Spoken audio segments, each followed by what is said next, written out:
Oi, what's going on, man? Market outlook, Sunday night settings. Interesting, man. It was an amazing end to the week last week. Um, we've got some new setups coming in. The dollar seeing a potential big major reversal here. Interesting, really. Um, Weekly closure. If you drop down to the daily, we can see how we reacted from this level that I plotted, which was the high low set within this uptrend that we've come back down to retest.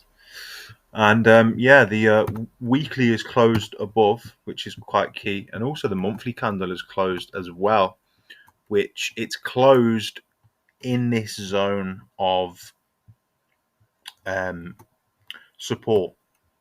So if we just get the monthly candle is closed within this strong, like very strong level of support, and it's a crucial level. This is. And not only that, it's also the 100 level, which the market loves round numbers. So yeah, building confluence. I'm calling a dollar reversal at least. A bit of a long move, possibly into 104, 105, and you can see it also in pairs like the NZ against the dollar. So this is a really interesting one.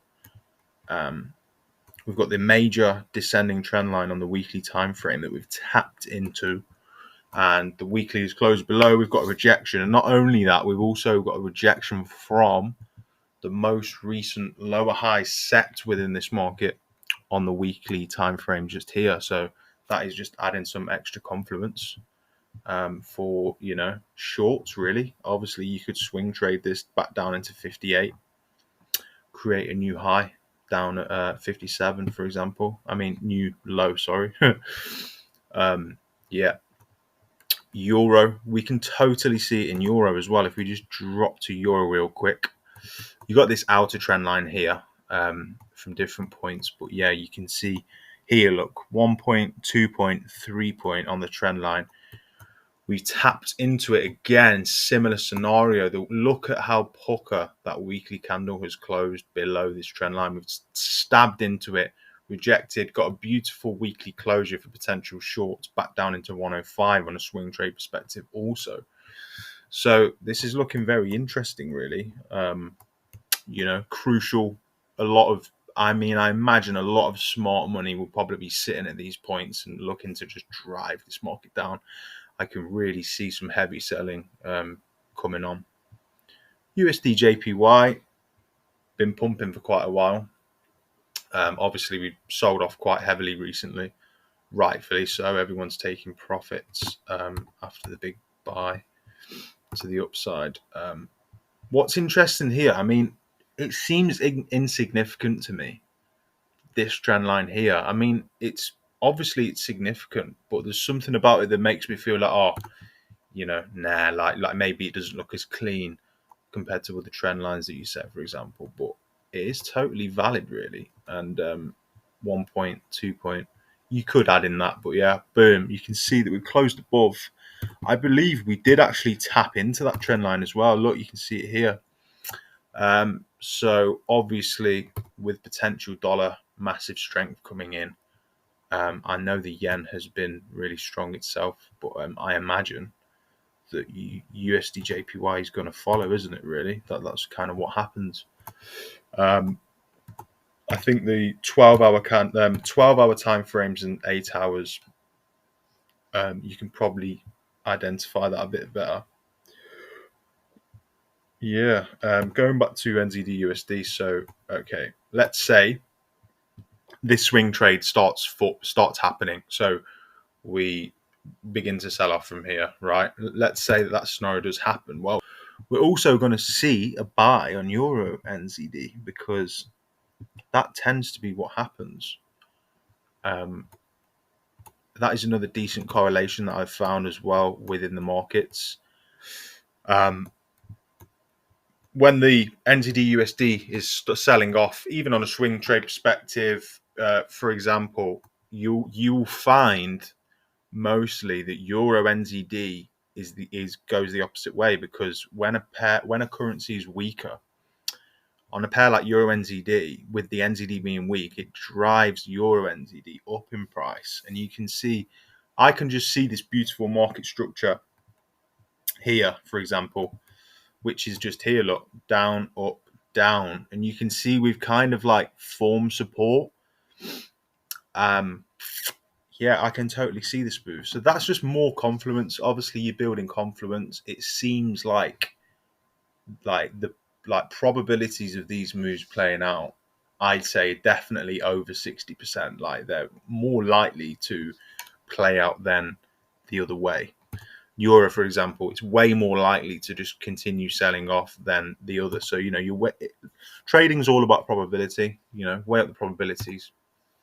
USD CAD, obviously with dollar strength, that is another one that will pump, so to speak. Weekly closure, pretty nice. A hammer candle. Monthly is closed as well.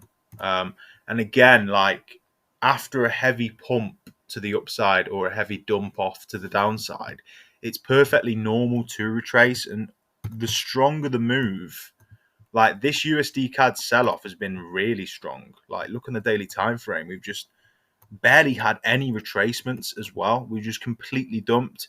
We had a retracement here, but from this point, we haven't really properly retraced. We've gone straight down. So it's just a perfectly normal thing to just expect a pullback. So that is a trade that's actually started to, kick off really. GBP AUD is another interesting one. I was looking at buys from this level, but you could just tell it was just weak. Like this whole section of price, you can tell like it's just weak, man. And that's what we did. We ended up breaking this level. And then if we go to the weekly, so this is a level that I plotted on the weekly time frame on GBP AUD. And what is this level?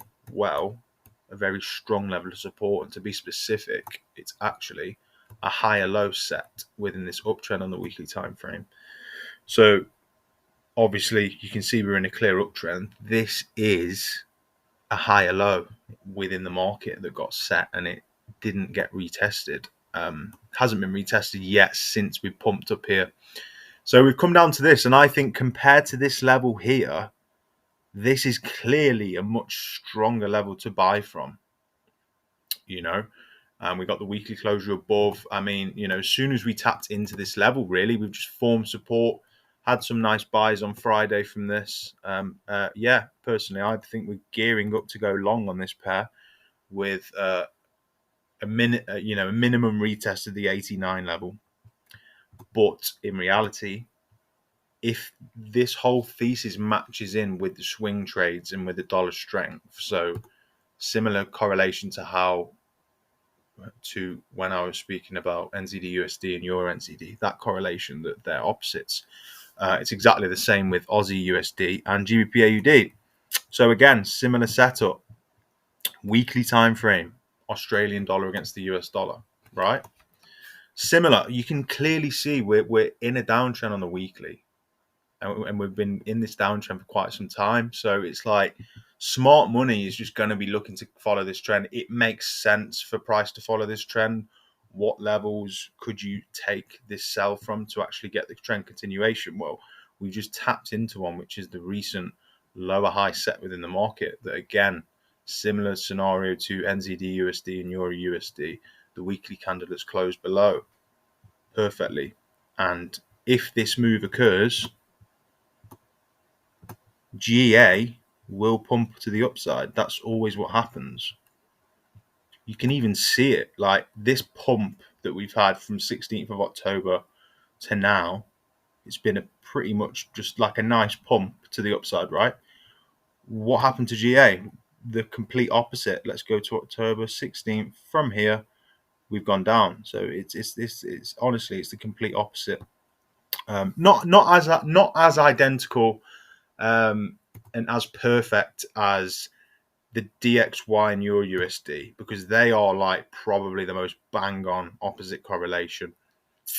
Because obviously there will be points where the pound and the Aussie dollar might be not that stronger than one the other, so then it won't pump. But all it takes really is a little bit of weakness on one side. So obviously with the Aussie slightly weaker than the pound, GBP AUD will pump to the upside. See this happening quite nicely. So that's another setup with this CAD CHF. Interesting one on the CAD CHF. I think some CAD news came out which pumped it, but this chart's a little bit messy. But we're at like proper new lows. Like, look at that. We're just like ultimate lows on CAD CHF. But yeah, I think that's it, to be fair, guys. Euro AUD is another option. So Euro AUD and GBP AUD, they tend to follow suit, really. Minor differences. You can see differences in the chart. It's not exact, is it? But very similar. Because again, it's the strength of the Australian dollar. Like, if it's, that's kind of why you can like buy multiple yen pairs at the same time, because when the yen is weak or strong, they all tend to all move the same and in a similar direction. You can see it with GBP, JPY, from 13th of November, pretty bearish, sold off, right? Let's take a look at Euro JPY, same scenario, same. Gold is an interesting one. I haven't really spoke about gold. Yeah, we've got the 2045 level on gold. Seeing a possible retest of this. Obviously, if the dollar strength does continue to pump, and what I'm kind of, I don't want to say predicting, but it's kind of more of a forecast, really. If these moves all start to play out, then obviously gold will also continue to retrace and sell. And the level that kind of points out to me, I kind of perceive this as the first stop on gold, which is 2045. So I'm seeing a retest of that. If we break below, then 1975, really, it makes sense. And if you just bring up the daily chart, like look at this on the daily chart, you would much rather want to buy it from this level, like to like actually for gold to come down for a third test of this 1975 level would be amazing, really. I mean, you could catch selling opportunities downwards, and you could get, I believe we would probably get a major reaction from this level. And that's where we bottomed out nicely. Like when we were, when we started to sell from here, when we tapped 75 there, I literally had a buy limit set at 75. Like I called 75 as a target. I literally like pretty much to the decimal. We tapped into it, boom, instant reaction. I think the news came out that day. I think it was the FOMC came out later that same day and just pumped gold like crazy move, man. And yeah, we just rocketed from there, really, didn't we? Creating a new all-time high on gold. 2150 level. Did we? Yeah, just below 2150. I don't think we hit it to an absolute T, but we pretty much did, didn't we? Sold off massively. Yeah, so I think that's it, guys, to be fair.